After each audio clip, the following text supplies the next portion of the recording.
Santo eterno Deus, louvamos o Senhor bendizendo hoje como teu nome. Queremos que o Senhor pedir que o Senhor continue a falar aos nossos corações, Senhor, dessa feita, através do teu servo, Senhor, reverendo irmão.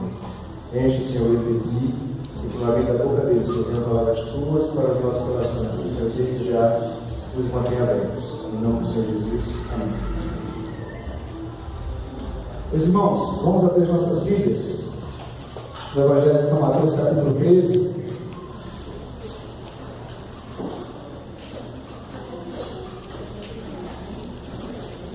Neste capítulo nós vemos as palavras do reino, Mateus capítulo 13, e hoje eu gostaria de meditar com os irmãos, verso 1 a 23, crescendo e frutificando no reino de Deus.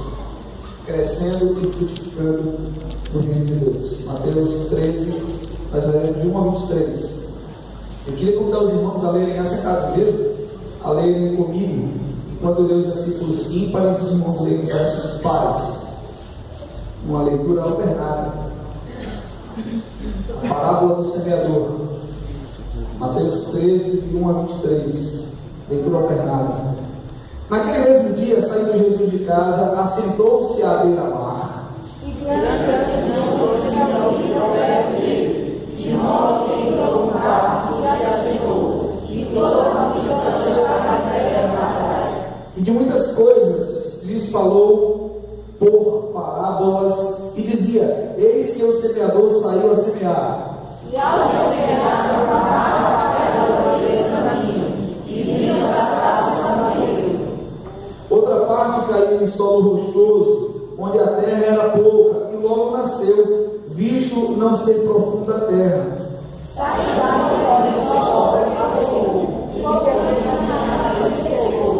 Outra caiu entre os espinhos, e os espinhos cresceram e a sufocaram. Outra vinha da areia da terra, e deu frutos, a 100, a 60 e a 30 por um. Quem tem ouvidos para ouvir, ouça. Então as personagens nascidos de verdade, porque lhes falas por palavras. Ao que respondeu: porque a vós outros é dado conhecer os mistérios do reino dos céus, mas àqueles não lhes é isso concedido. Pois quem lhes dá, e terá abundância, mas ao que não tem, até o que tem lhes será tirado. Por isso lhes falo por parábolas, porque vendo não veem, e ouvindo não ouvem nem entendem. De sorte que Deus se cumprirá a profecia de Isaías. Ouvireis com os ouvidos, e de nenhum modo entendereis. Vereis com os olhos, e de nenhum modo percebereis. Porque o coração deste povo está endurecido, de mau grado ouviram com os ouvidos e fecharam os olhos, para não suceder que vejam com os olhos, ouçam com os ouvidos, entendam com o coração, se convertam e sejam por mim curados. Bem-aventurados, porém, os vossos olhos, porque veem, os vossos ouvidos, porque ouvem. Pois, em verdade vos digo, que muitos profetas e justos desejaram ver o que vedes, e não viram, e ouvir o que ouvis, e não ouviram. A todos os que ouvem a palavra do reino e não a compreendem, vem o maligno e arrebata o que lhes foi semeado no coração. Este é o que foi semeado à beira do caminho. E o que foi semeado no solo rochoso, esse semeador a palavra se recebe logo. Mas não tem raiz em si mesmo, sendo antes de pouca duração, em que chegando a angústia ou a perseguição por causa da palavra, logo se escandaliza. O que foi semeado entre os espinhos é o que ouve a palavra, porém os pedaços do mundo e a coração deles sufocam a palavra e vivem a mentira. Juntos, mas o que foi semeado em boa terra é o que ouve a palavra e a compreende. Este frutifica e produz a 100, a 60 e a 30 por um. Vamos orar mais uma vez. Senhor, nós agradecemos aqui pela leitura desta porção da Tua palavra e pedimos, Deus, que em nossa insignificância, Pai, o Senhor, por graça e misericórdia, nos use para a glória do Teu nome, para benefício nosso também. Pai, que o Senhor traga a exortação, o conforto que nós necessitamos ouvir nesta noite. E que Deus, o teu Espírito Santo, esteja a transformar os corações aqui presentes. Em nome de Jesus nós oramos e agradecemos. Amém. Queridos irmãos, então Jesus começa a falar por parábolas nesse capítulo 13. Ele vai falar várias outras parábolas de maneira separada ainda. Vai falar parábolas do fim também, como nós vemos lá no capítulo 24. E aqui ele começa a falar sobre o reino de Deus em forma de parábola. O que seria uma parábola? Uma parábola é uma figura geométrica. Se você colocar dois pontos e uma reta e dois pontos e uma parábola, eles vão dar no mesmo lugar. Só que a parábola vai fazer uma pequena volta, mas vai conseguir atingir o objetivo. A parábola também é uma figura de linguagem. Ela traz uma ilustração de uma verdade espiritual na forma de uma história. Então Jesus ele contava várias histórias. Ele conta em Lucas, ele conta muitas parábolas. Ele conta a parábola do filho pródigo e ele conta outras parábolas. Ele conta a parábola do bom samaritano, que ele tem o objetivo final de trazer um ensinamento com aquela parábola. Então o objetivo de Jesus é trazer um resultado final, trazer um ensinamento final. Porém, ele usa uma figura de linguagem, ele usa algo que seja assim, do dia a dia, que seja algo para ser compreensível pelas pessoas. Então, isso é uma parábola. E nesse texto, então, nós vamos ver algumas curiosidades, porque não verdades, importantes sobre as características daqueles que ouvem e daqueles que são habilitados para ouvirem a palavra de Deus. Uma vez que, quando a palavra é pregada, nós podemos perceber, ela não é de fácil entendimento espiritual. Alguém pode achar a história bonita, pode achar a exortação até dura, pode achar uma lição interessante, mas para que essa palavra brote de maneira espiritual, ela depende única e exclusivamente de Deus. É de Deus que se depende pela crença da palavra. É verdade que Deus ele sempre coloca no homem a responsabilidade quando ele não crê, mas a glória deve ser dada a Deus quando o homem crê. Por quê? Porque Deus fez isso com os profetas no Antigo Testamento.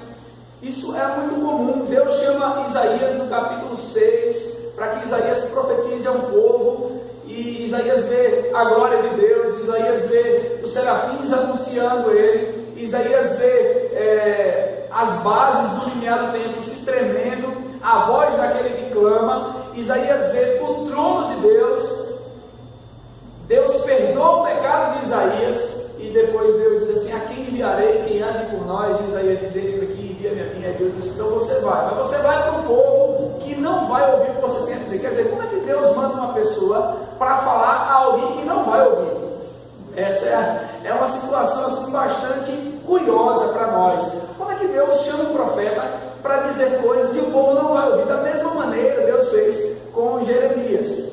Isso que nós estamos citando se encontra em Isaías capítulo 6, a partir dos versículos 9 e 10, quando então Deus diz assim: olha, não, eu quero que esse povo não ouça mesmo, porque eles vão ouvir, mas não vão entender, eles vão ver, mas não vão crer. Que coisa interessante. Por que Deus então faria isso? Então Deus, ele tinha um propósito dele, ele queria purificar aquele povo, para daquele povo, do tronco da nação, não nascer a partir de uma determinada semente, mas que daquele tronco, depois de cair, depois da nação derrubada, brotaria uma nova árvore a partir do tronco. E essa é a ideia de que Cristo seria aquele que viria, ainda que de um povo desobediente, ainda que de um povo incrédulo, de um povo que matava profeta, de um povo que não cria nas profecias, de um povo que adorava outros deuses, que praticava imoralidade. Cristo viria daquele povo. Então Deus chama o profeta Isaías para pregar para um povo que não iria ouvir. Assim como chama Jeremias. Ele diz a mesma coisa a Jeremias: esses homens não vão te ouvir, eles vão se levantar contra você, mas você vai ser como um muro de bronze contra eles. Você vai ser como fogo e eles vão ser como madeira seca. Então as suas palavras vão arder neles e eles não vão crer. Veja que situação difícil. Deus, como é que Deus chama alguém para pregar, sendo que as pessoas não vão ouvir. Queridos irmãos, existem muitos nos nossos dias assim. Existem muitos que frequentam os templos, as igrejas, os cultos e ouvem pregações, mas estão dispersos, estão olhando para um lado que não é o lado da pregação, não estão conferindo na Escritura. Às vezes é interessante, alguns pregadores comentam isso, inclusive quando a gente vê algumas pregações e lê alguns livros, eles falam, às vezes você está pregando e tem alguém que está olhando para o outro lado. O pregador está ali.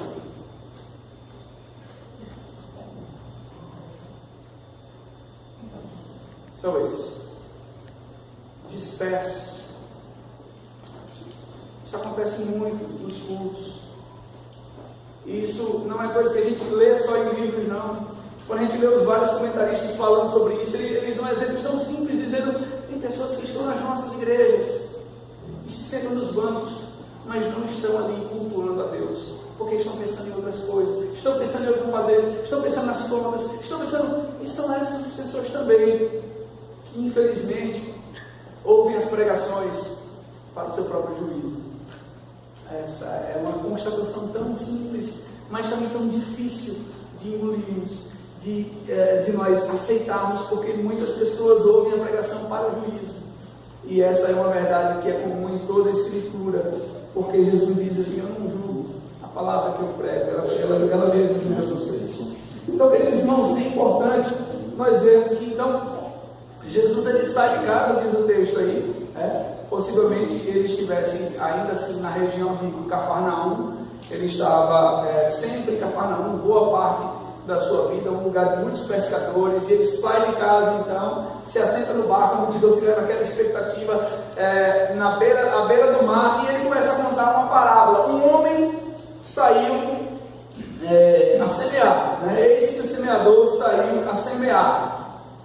E aí ele diz o seguinte: e ao semear, uma parte caiu à beira do caminho, e vindo as aves a comeram. Olha só, veja que coisa interessante. As maneiras, aliás, o método de semear no passado era o método de semear a lance. O Levi estava mostrando um vídeo essa semana das sementes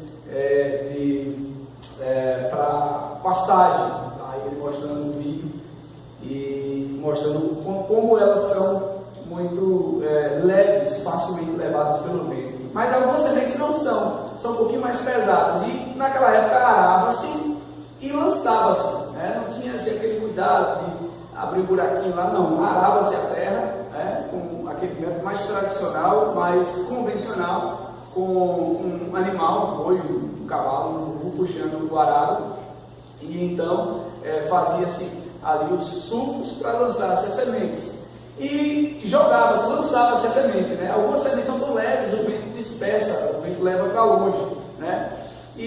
Mas interessante que no mesmo lugar onde se está semeando, existem algumas características importantes são colocadas no solo, no texto, sobre o solo. E aqui ele dá algumas situações interessantes. À beira do caminho, o solo rochoso, entre os espinhos e na terra, no mesmo lugar. E é interessante nós pensarmos assim, e desenharmos em nossa mente essa pessoa lançando a semente e pensando que naquele mesmo lugar podem acontecer várias situações pelas condições do solo, ou existem alguns lugares que podem ter solos diferentes no mesmo lugar. Quando Jesus ele usa esse exemplo, ele está falando realmente que a semente é a mesma. A semente a ser lançada é simplesmente a mesma.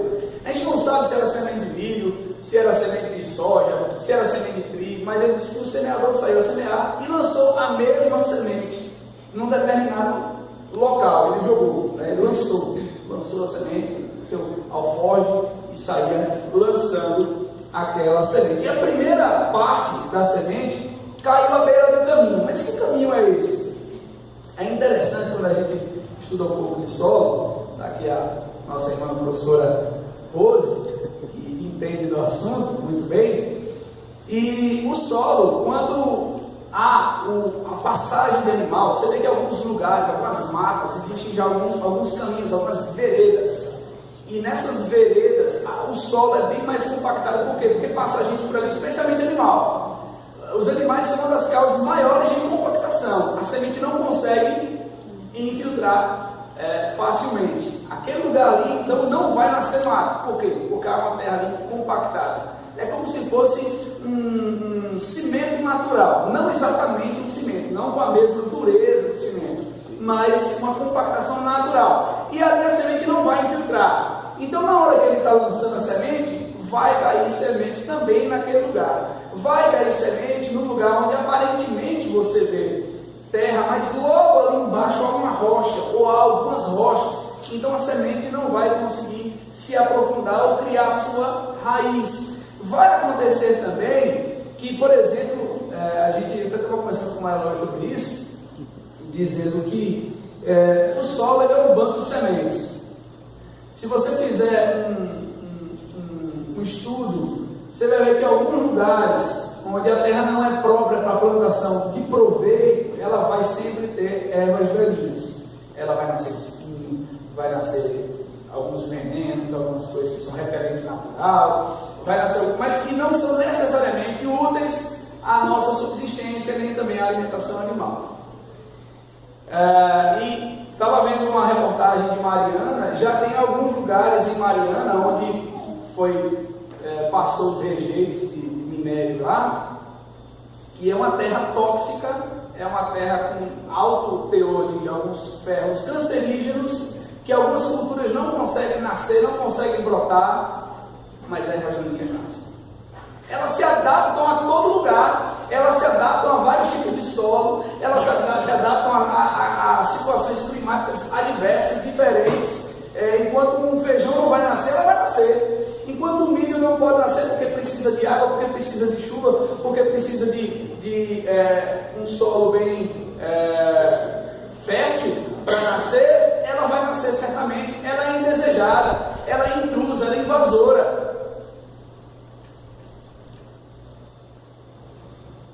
E no mesmo momento caem as sementes ali próximas às sementes do espinho, do espinheiro. E aquela sementinha que é para proveito, que é para plantação, ela precisa de um monte de coisa que o solo tem que oferecer para ela, de algumas condições climáticas de sol, de chuva e algumas outras condições que o homem também vai lá e deixa mais favorável ao nascimento. Mas os espinhos não, eles nascem, simplesmente nascem. E algumas sementinhas caíram no meio dos espinhos, que não precisam ser regados, que se adaptam, que podem resistir a várias temperaturas, altas ou baixas, e então as sementes caem no meio daqueles ali. A tendência é que eles cresçam com mais facilidade, eles cresçam com muito mais facilidade. Então algumas sementes caíram naquele meio ali, e outras sementes também, elas caíram em terra boa, e aí elas produziram a 100, 60 e 30 por uma mesma semente, com resultados diferentes. Isso é muito possível de se acontecer. Não se pode exatamente questionar. Existem alguns trabalhos de melhoramento, de mudança, transgenia nas sementes para se adaptar a algumas situações climáticas. Por exemplo, a soja foi plantada recentemente em Carira.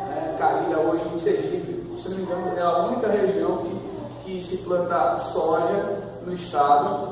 Eu não sei exatamente, mas se não me engano eu já vi alguém comentando isso.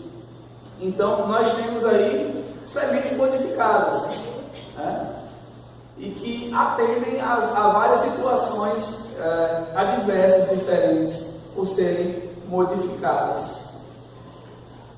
Mas a semente é sempre a mesma. Na parábola não existem várias espécies de sementes, de plantas, vários tipos de árvore, se é uma árvore constante, perene, se é uma árvore de cultura anual, que vai dar em determinado momento do ano, determinada quantidade de dias ou de meses, mas a semente é a mesma.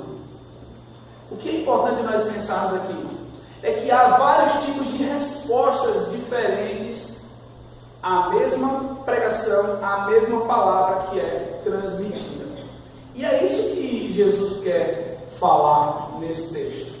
É isso que ele quer transmitir para nós nesta noite e sempre, todas as vezes que nós lemos esse texto. Então, só uma pequena introdução para a gente chegar assim, a algumas conclusões.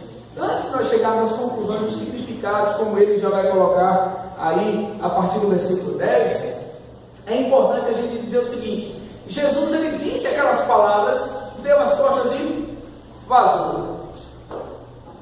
Ele termina de falar aqui, diz assim: quem tem ouvidos para ouvir, ouça. Aí vaza. Aí os discípulos vão à procura dele e diz: mestre, nós podemos ver aí, versículo 10: por que lhes falas por palavras? Aí Jesus vai então fazer a citação de Isaías, né? Antes ele vai dar uma explicação e depois vai dizer o que Isaías disse. Versículos então, a partir do versículo 9 até o versículo 15, ele vai falar da dificuldade de se entender a mensagem do rei. Ele vai dizer assim: olha, quem tem ouvidos para ouvir, ouça. Então se aproximaram os discípulos e lhe perguntaram: por que lhes falas por palavras? Ao que respondeu: porque a vós outros é dado conhecer os mistérios do reino dos céus, mas a aqueles não lhes é concedido. A palavra concedido, concessão, ou seja, é que compartilha entre seções, entre partes. Cristo estava então para conceder entendimento sobre o reino dos céus, sobre a palavra do reino. Cristo estava então para esclarecer as palavras do reino. Agora, a quem? Isso aqui é a grande questão do texto. A quem é dado a conhecer as palavras do texto? A quem é concedido isso? Para quem a concessão de entender as coisas de Deus? Jesus diz assim: olha, para eles não, para vocês sim.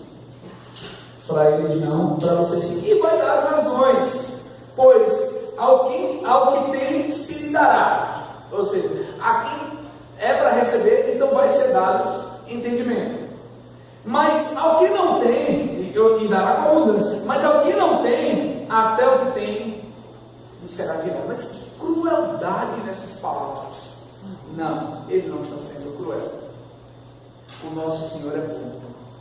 O nosso Senhor é extremamente bom. Ele é muito bom. E não é isso que ele quer dizer.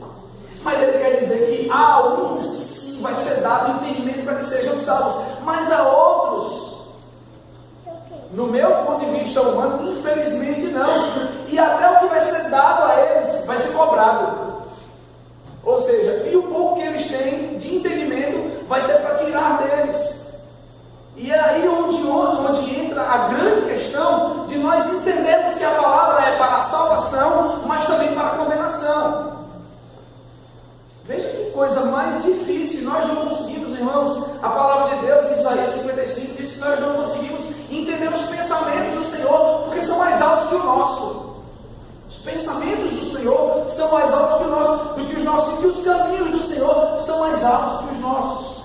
Nós não conseguimos sondar tamanho entendimento, tamanha sabedoria, tamanha grandeza, mas o que eu vejo no texto que nós podemos entender é que a uns é dado para que conheçam, e a outros vai ser cobrado, ou seja, o conhecimento que eles não têm.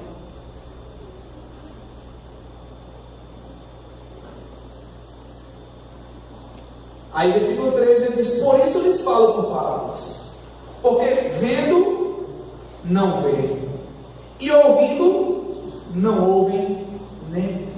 Irmãos, veja a situação do ser humano, do pecador. Eles não conseguem entender a palavra de Deus. Se do alto não for concedido ao homem que creia nessa palavra, ele não poderá entender nunca essa palavra. É preciso que haja uma concessão de Deus para que possamos crer nela. E aí ele vai citar Isaías, ele vai falar a citação, aquilo que a Isaías foi dito, de sorte que nele se cumpre a profecia de Isaías, ou seja, se cumpriram naqueles dias, mas nele se cumpre também, e se cumpre hoje.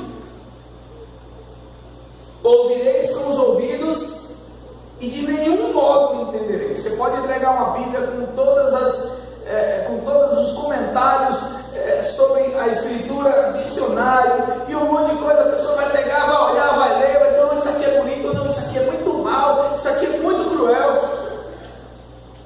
Mas em seus corações não vão entender, porque essa é uma obra do Espírito Santo e nós devemos dar graças a Deus, porque por meio do Espírito nós conhecemos a palavra e entendemos a sua vontade. Olha só, é a vontade de Deus nas nossas vidas que nos permite conhecer e entender a vontade dele.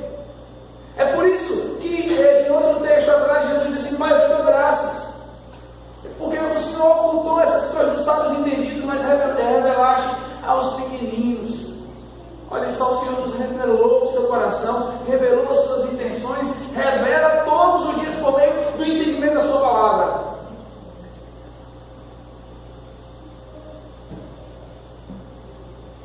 E aí ele diz, versículo 15: porque o coração deste povo está endurecido. Veja porque que o homem não entende a pregação. Veja porque o homem não aceita a pregação.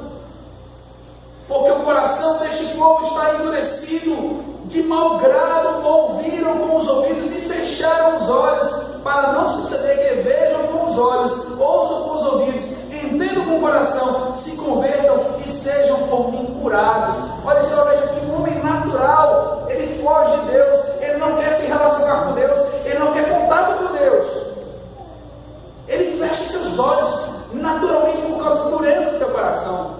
Ele tapa os seus ouvidos espirituais porque não lhes é interessante ouvir sobre Deus. E é interessante que é usada aqui a versão grega do Antigo Testamento. A gente sabe que o Antigo Testamento foi escrito em hebraico, mas uma versão grega chamada Septuaginta, ou a versão de 70, ela tem algumas traduções diferentes e que não menosprezam o sentido da mensagem do texto. Enquanto Isaías vai dizer, se você observar lá em Isaías, no capítulo 6, no versículo 10, você vai perceber ele dizer, em vez de e sejam por mim curados, tá? E sejam por mim salvos. Ou seja, o homem não quer ser salvo, ele precisa de salvação. Mas a versão hebraica do texto diz que eles não querem ser salvos. Nessa versão aqui, eles não querem se converter nem serem curados. Colocam o pecado como sendo um mal na alma do ser humano. Eles não querem, eles não desejam isso.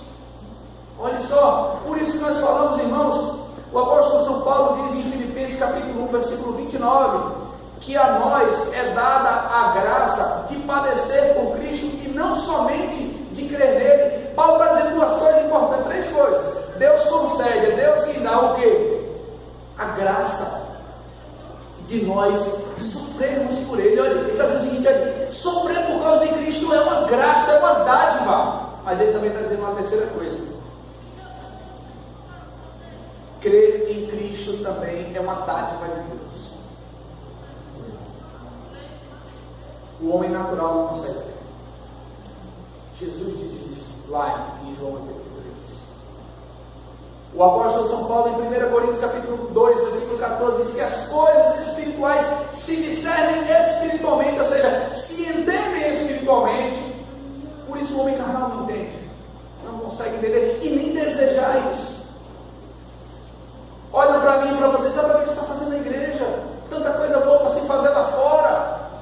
Você pode ter muito prazer ainda nessa vida, com tantas coisas que se oferecem. Você sabe que você é um pecador miserável e Deus foi tão bondoso com você, salvou você por graça, tirou você da condenação, tirou você do caminho da perdição, me tirou da condenação eterna. E eu digo assim: não há nada melhor do que servir ao Senhor, porque tudo isso é passageiro, mas as delícias que o Senhor me promete em sua palavra são delícias eternas. Meus irmãos, não há nada melhor do que ter esse entendimento. O Senhor nos concede o entendimento para que nós vejamos pela fé as suas promessas já cumpridas. Nem olhos viram, nem ouvidos ouviram, nem jamais penetrou no coração do homem aquilo que o Senhor tem preparado para aqueles que o amam.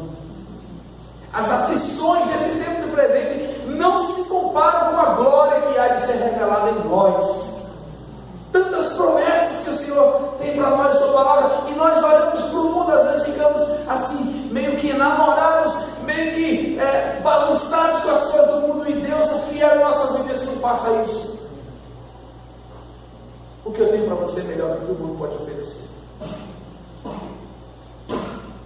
O Senhor então nos convence que melhor é andar com Ele, é estar com Ele, é fazer a sua vontade. Nós não somos comprados por prazeres passageiros, nós somos comprados pelo sangue do Cordeiro de Deus, conhecido com efeito antes da fundação do mundo. O sangue precioso de Cristo, mais caro do que ouro, mais caro do que prata. Antes de existir luz, Deus disse: haja cruz. E Ele nos amou com amor eterno, como diz a sua palavra. E é isso que Jesus está dizendo. Não adianta, eles não vão entender. Jesus diz assim: olha, entender os mistérios do reino não é para eles, é para vocês. Irmãos, e todos os dias eu fico fascinado com os mistérios do reino, com as coisas que o Senhor me permite conhecer dele. É tão profundo, é tão lindo, é tão maravilhoso nós olharmos para as maravilhas de Deus, nós conhecermos o caráter dele, experimentarmos de Deus todos os dias. Enquanto as pessoas acham que é só uma questão religiosa. Eu vou para a igreja porque é a minha religião, no dia domingo eu tenho meu compromisso, eu bato meu cartão lá. Talvez para muitos aqui seja assim. Mas isso para nós não deve ser assim. Nós devemos ser inflamados pelo amor à palavra de Deus, pela vontade de cultuar a Deus, pela vontade de dirigir louvores e ouvir a sua voz. Essa tem que ser a nossa maior motivação.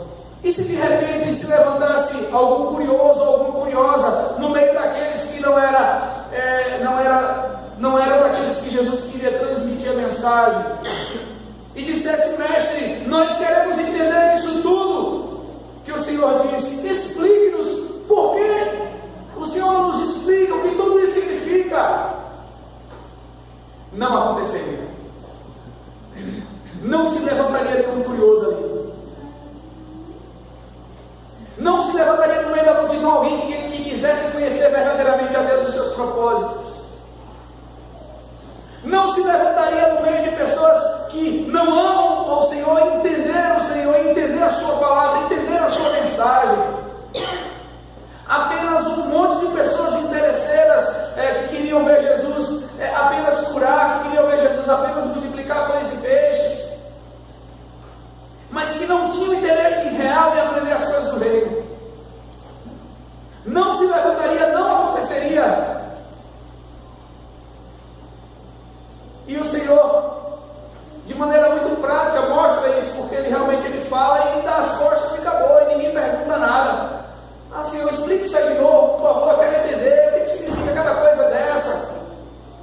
Não há interesse, porque a eles não é dado conhecer os mistérios do reino dos céus, como diz o texto. Então é importante que a gente tenha essa convicção, irmãos. Não depende de quem quer ou de quem corre, mas de usar a Deus de sua graça para nós que serão salvos.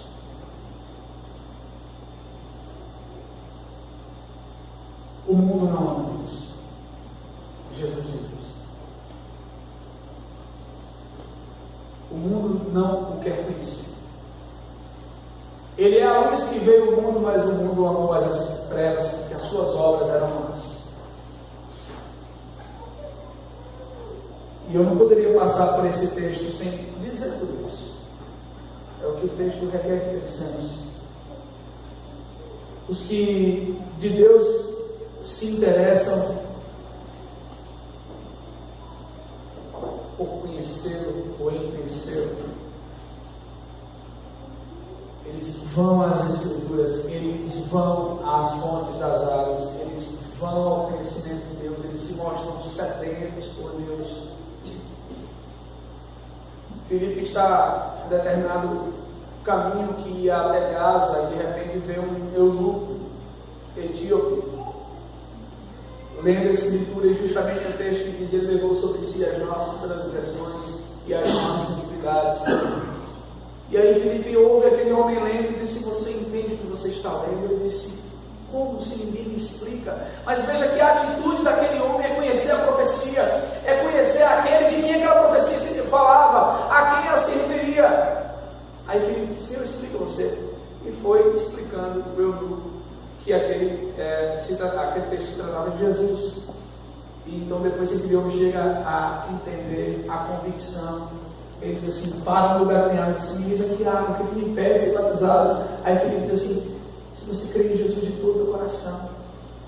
Pois veja só que o homem realmente foi motivado por Deus a crer nele, a buscá-lo.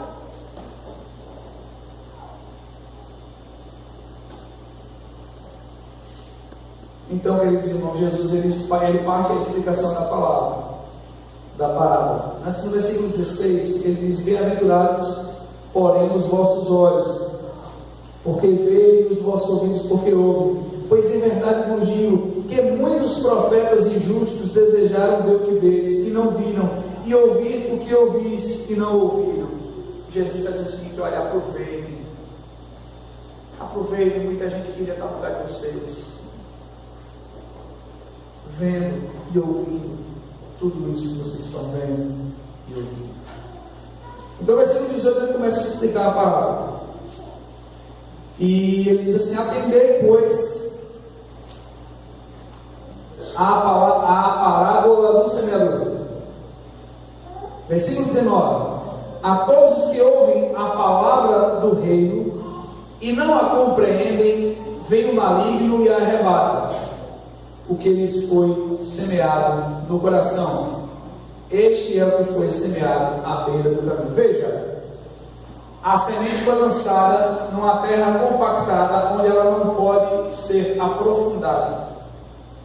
Não vai criar raízes. Os pássaros vêm e comem e roubam rapidamente. Aquilo ali é comida para eles, né? E é interessante que esses pássaros são, de fato, no texto, uma figura de Satanás. Não que os pássaros sejam Satanás, mas uma figura de seres espertos, rápidos, com instinto de sobrevivência, e quando vem a primeira oportunidade para se alimentarem, vão lá e se alimentam rapidamente.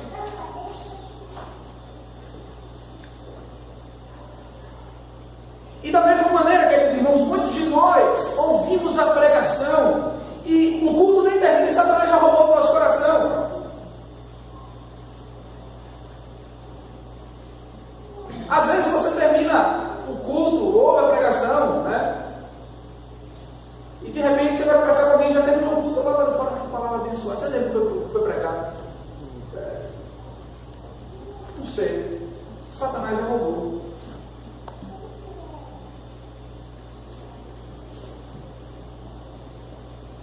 Não há interesse em nós, muitas das vezes, na pregação que nós estamos ouvindo.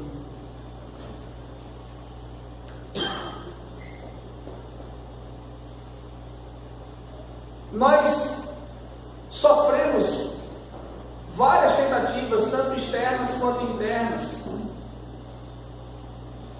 várias ameaças a ouvir a voz de Deus. Às vezes a gente está na igreja, tem um menino que grita, chora, está com fome, está com dor, passa o carro do som, né?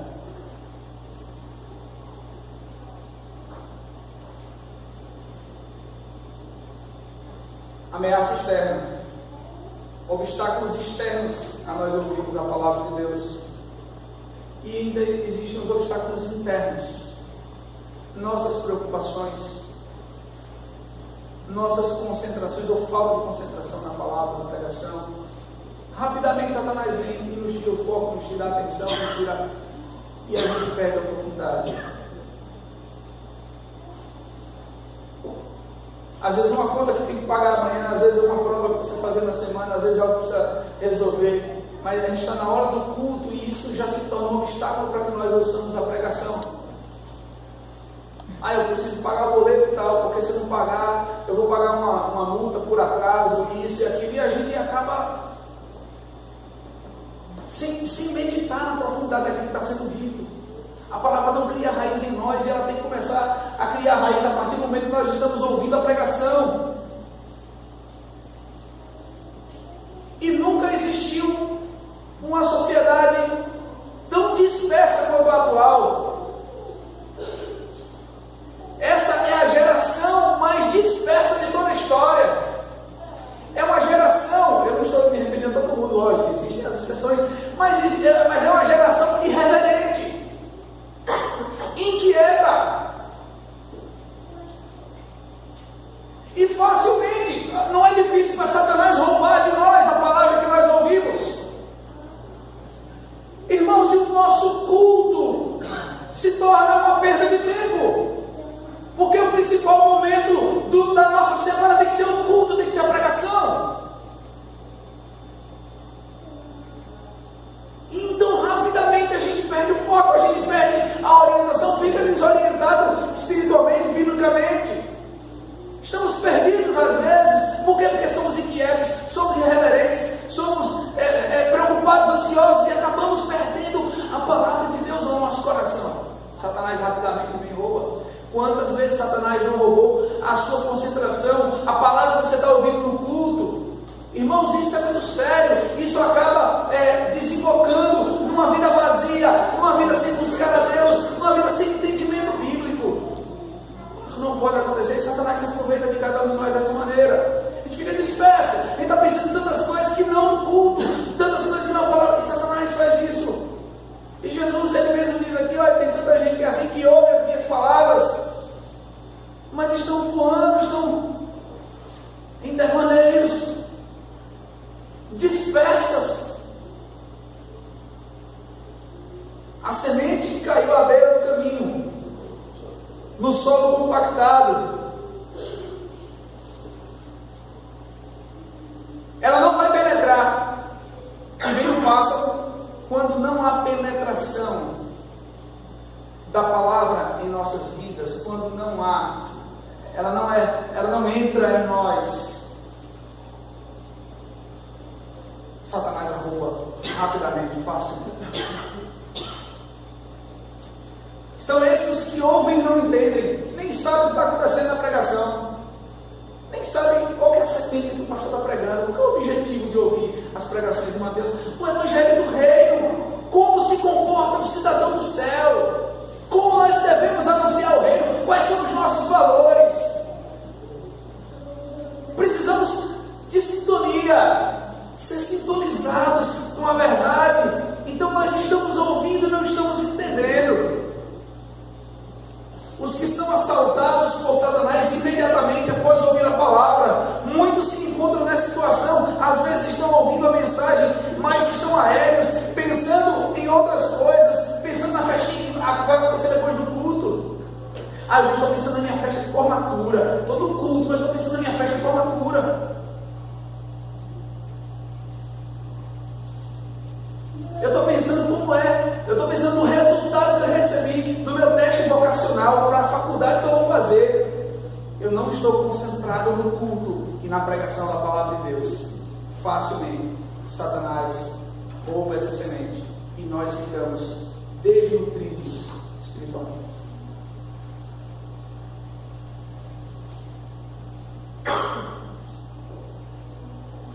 Meu time de futebol ganhou. Caramba, eu estou no culto numa alegria imensa. Que não é o caso do meu. Eu sabia que alguém ia sorrir. Mas o meu time ganhou. Eu estou no culto, na hora do culto, a pregação está aí. Eu estou pensando no título do time, o gol que o atacante lá fez. Disperso. Ou perdeu o meu time. Mas se aquela bola tivesse entrado, meu time tinha ganhado. No culto! Rapaz, eu não sei que carro que eu vou comprar. Estou pensando em comprar na hora do culto. Queridos irmãos, muitos desses saem do templo e foram assaltados por Satanás na hora do culto, outros são assaltados da porta para fora, outros são assaltados quando chegam em casa e perderam o foco, não estiveram cultuando. É a mesma coisa de não ter estado na igreja, culto de corpo presente. Os versículos 5, 6, 20 e 21 falam sobre a semente que caiu no solo rochoso, solos que têm pouca profundidade. Uma característica dos solos da região, o solo, são solos novos, pouco intemperizados, pouca chuva, solos bem recentes, cuja a rocha matriz está muito perto, os fragmentos delas são muito grandes, então são solos rasos. E ele usa aí a figura de linguagem, aí, a ilustração do sol que vai lá e queima a semente. Ela não tem profundidade e ainda fica superficial e queima. Esses recebem a palavra até com alegria. Já viu gente chegar na igreja, uma pregação empolgante, e vem um pregador de fora e traz aquela mensagem assim, apelativa, e convida aquele montão de gente para frente e entrega a vida a Cristo. Aceita mais o pregador do que a mensagem. Há um grande envolvimento emocional no culto, na mensagem. Oh, que maravilha! Aqui é que é o lugar, não o lugar que eu tenho andado. Eu tenho desses amigos aqui, não os amigos que eu tenho lá fora. Não, eu quero, pastor, eu quero seguir a Cristo nessa igreja. Aí começa a descobrir que tem problema de falsidade, tem muita picuinha, alguns que contam mentira, diz, estou decepcionado. Eu achava que aqui era o lugar certo. E é o que Jesus diz: chega a angústia, chega a perseguição, chega uma prova no trabalho, em casa. Não quero mais viver. Eu achava que a minha vida ia ser diferente. Eu achava que daqui para frente tudo ia dar certo. Agora, pelo contrário, é só luta, é só sofrimento, é só perseguição. No meu trabalho, antes todo mundo falava comigo, me recebia, mas agora me escanteio.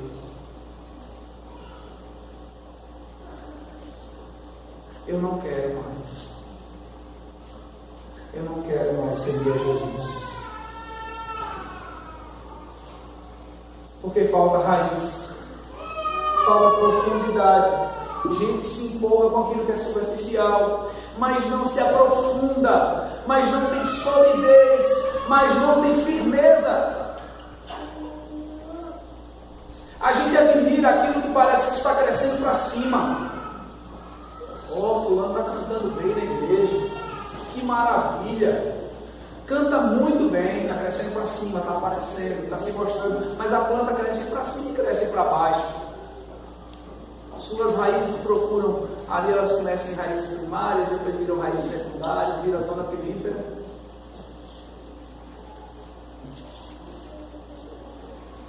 E aí aqueles pelinhos bem pequenininhos captam a água do solo, captam os nutrientes, a outra parte está sólida e a planta está crescendo para cima. Mas a gente admira aquilo que cresce para cima, aquilo que aparece, aquilo que é momentâneo, e se esquece da profundidade. Muitos estão ouvindo a palavra de Deus e se mantêm rasos. Quantos de nós frequentamos estudos bíblicos?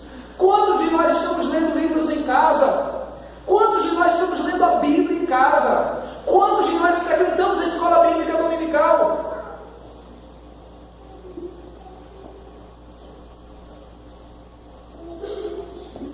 Esses serão sempre momentaneamente fortes, mas geralmente fracos. Não tem raiz, como disse Jesus. Não tem sustentação. Não tem firmeza. essa pessoa começa a ver que não era aquilo que ela estava pensando. Pensava que os problemas estavam no fim, mas na verdade estavam só começando. Chega a angústia e o desânimo bate. Começa a ver que na igreja há defeitos dos mais diversos, e logo pensa: não pensei que fosse assim. Começam as perseguições, logo desanima e pensa em desistir. Falta firmeza, profundidade, e nós lidamos todos os dias com isso aqui. Está na hora, meu irmão, de você se aprofundar. Porque se não tiver firmeza, a primeira situação adversa, tribulação, você não vai suportar. Se não houver profundidade, se não houver firmeza. Terceira característica de local onde o solo cai, onde a semente cai no solo, a semente que cai entre os espinhos, versículos 7 e 22. Versículo 22 diz assim: o que foi semeado entre os espinhos é o que ouve a palavra, porém os cuidados do mundo e a fascinação das riquezas sufocam a palavra e fica infrutífera. Aí, como nós falamos, do solo há todo tipo de semente, é um banco de sementes, e tem aquelas que vão vencer frio, seca, e enquanto aquela que você quer que brote, quer que germine, quer que frutifique, não vai conseguir essa outra sem regar, sem plantar, sem nada, ela vai nascer e vai crescer. E esses aí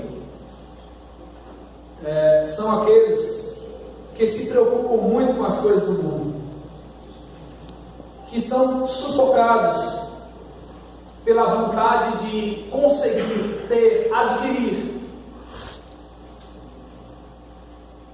galgar. Eu quero chegar a tal lugar,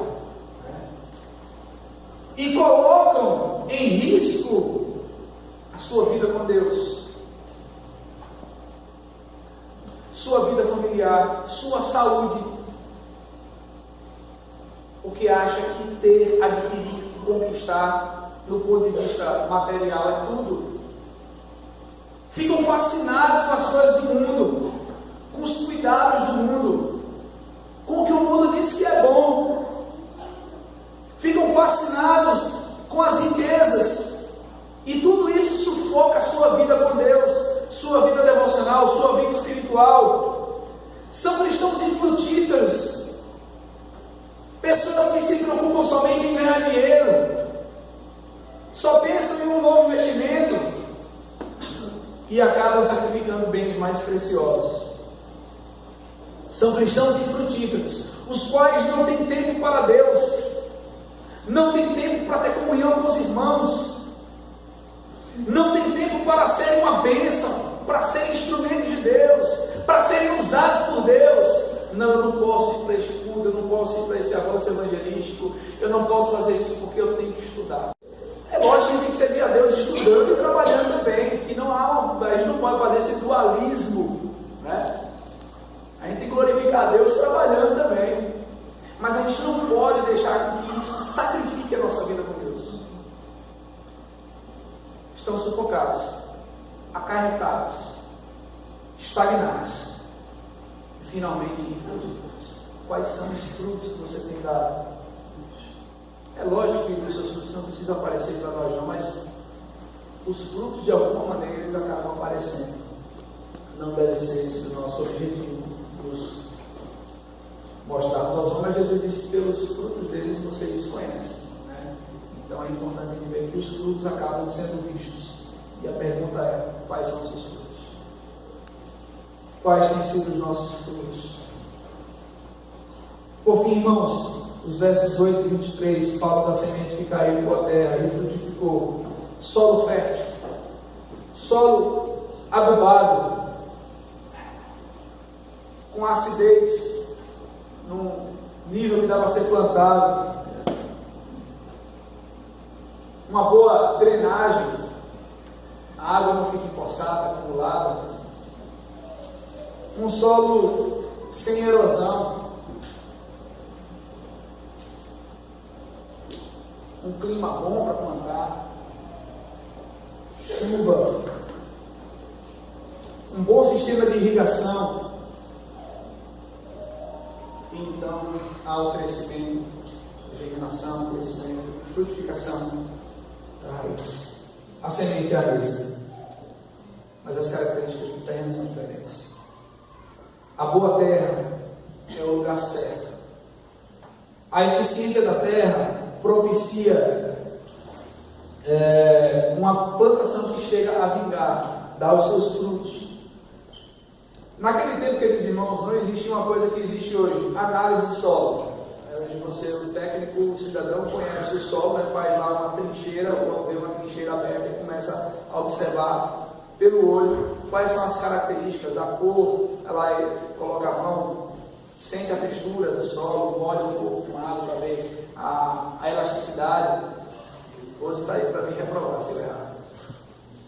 E a análise química, colhe-se um pouco uma amostra de terra de algumas partes do terreno, leva para o laboratório e faz a... Não tinha isso.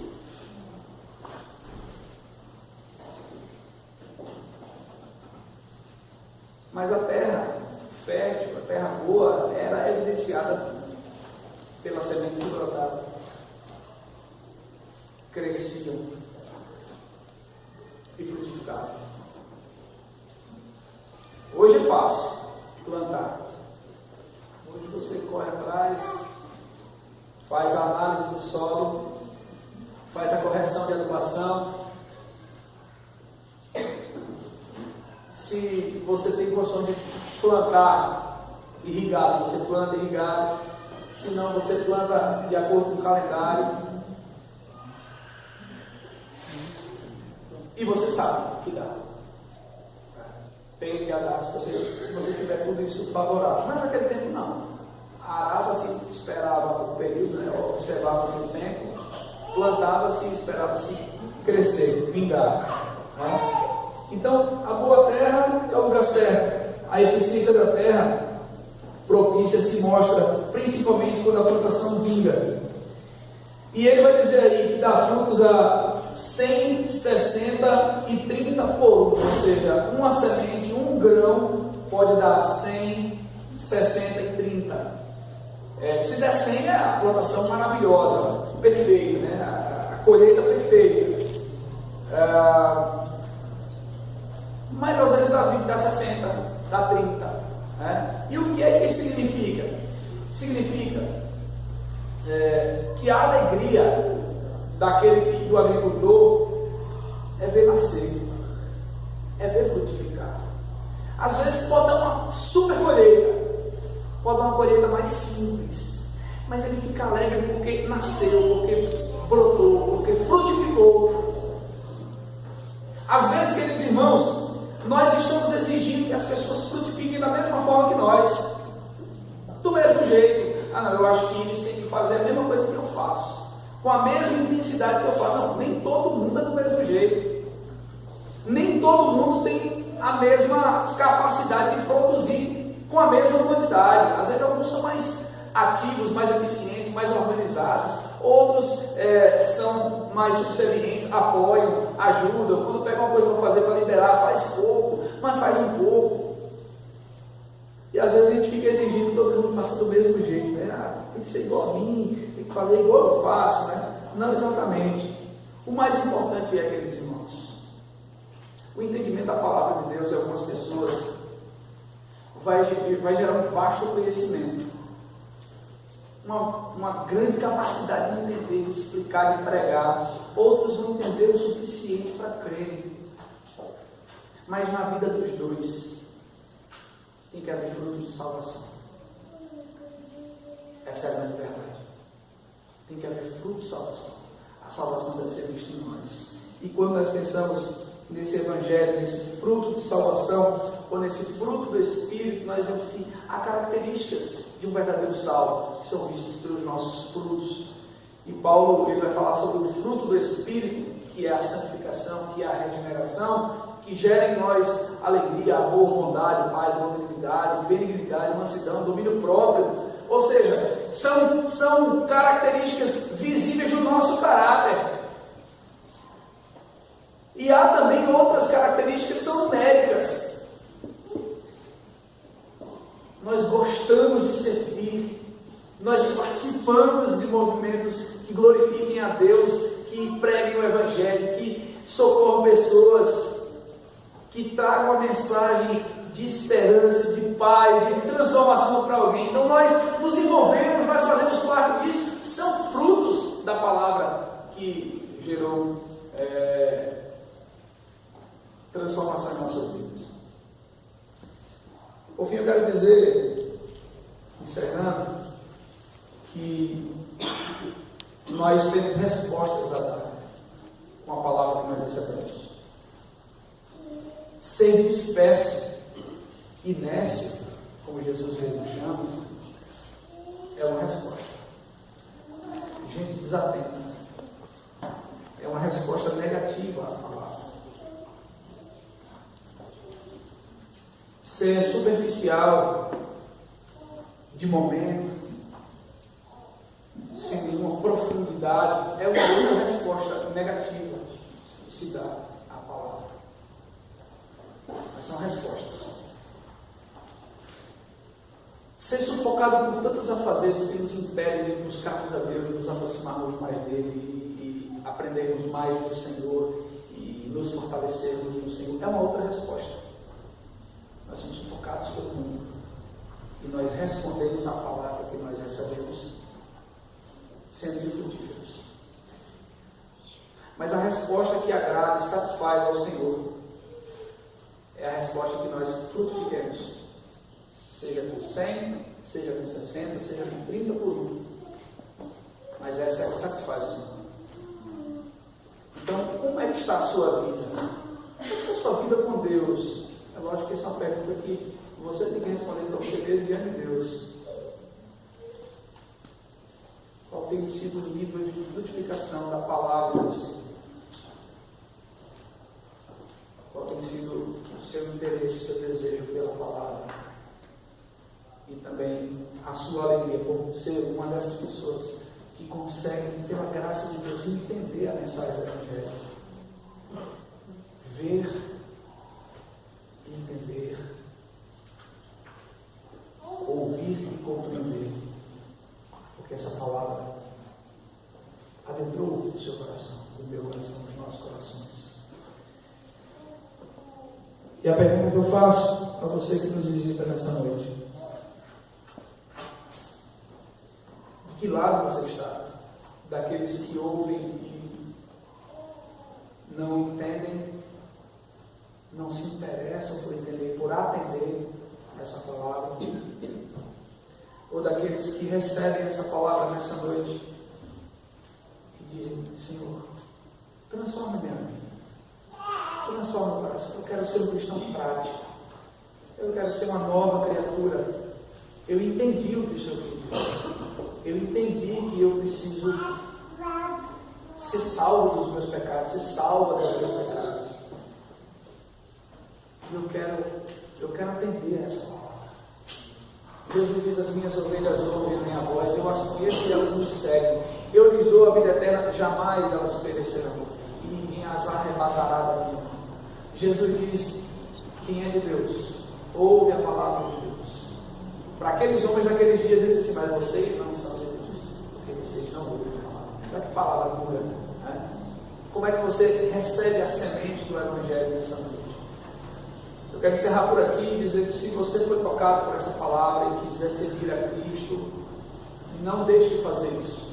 Faça rapidamente, porque nós estamos aguardando o Senhor vir buscar a sua igreja, o seu povo. Nós estamos aguardando o Senhor vir sobre as nuvens. Da mesma maneira que ele subiu, ele vai descer. E ele vai buscar aqueles que são dele, aqueles que não vivem mais para si mesmos, mas é para aquele que por eles morreu e ressuscitou. Essa é a palavra de Deus para nós nessa noite.